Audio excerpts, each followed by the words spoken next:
Si Chef Mac, magpapakita ng kakaibang cooking technique gamit ang putik. Meron ako isang tita na mahilig magluto.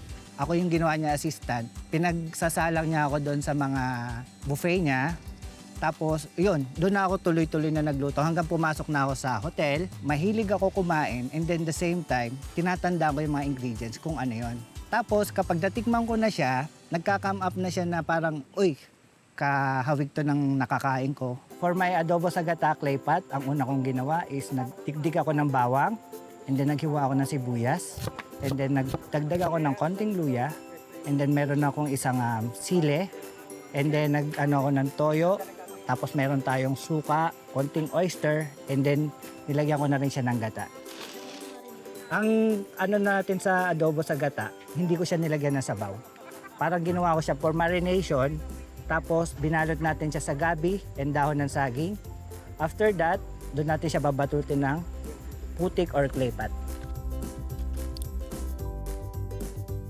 And then ilalagay na natin sa sapoy.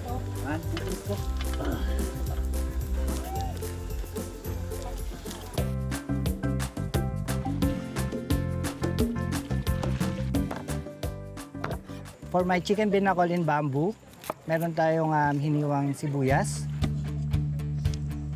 And then naglagay rin tayong bawang, and then luya. Then naglagay rin tayo ng tanglad.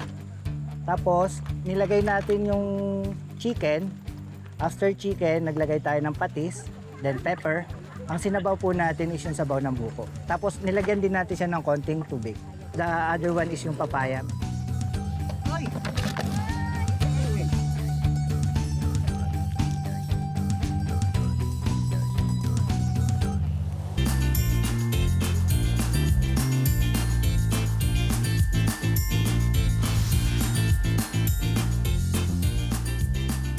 Harap.